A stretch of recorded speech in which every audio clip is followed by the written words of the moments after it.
ನಾನು ಸತ್ಯವಾಗಿ ಪ್ರಾಮಾಣಿಕವಾಗಿ ಹಾಗೂ ಆತ್ಮಸಾಕ್ಷಿಯಾಗಿ ಪ್ರಮಾಣ ಮಾಡುವುದೇನೆಂದರೆ ನಾನು ವಾಸಿಸುವ ಸುತ್ತಮುತ್ತಲಿನ ಪ್ರದೇಶ ಹಾಗೂ ನಾನು ಕೆಲಸ ಮಾಡುವ ಸ್ಥಳದಲ್ಲಿ ಯಾವುದೇ ಬಾಲಕಾರ್ಮಿಕರು ಕಂಡು ಬಂದಲ್ಲಿ ನೇಮಿಸಿಕೊಂಡ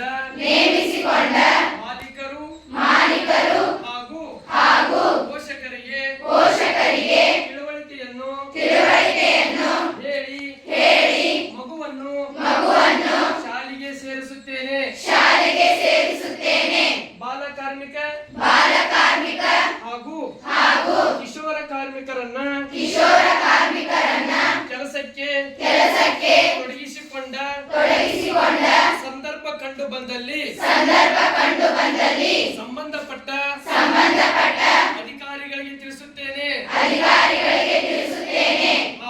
ಹಾಗೂ ಕಾರ್ಮಿಕರು ತಯಾರಿಸಲ್ಪಟ್ಟ ವಸ್ತುವನ್ನು ನಾನು ಉಪಯೋಗಿಸುವುದಿಲ್ಲ.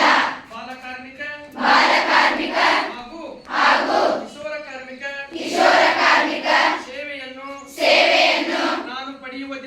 ನಾನು ಪಡೆಯುವುದಿಲ್ಲ ಎಂದು ಈ ಮೂಲಕ ವಿಶ್ವ ಕಾರ್ಮಿಕ ವಿರೋಧಿ ದಿನವನ್ನು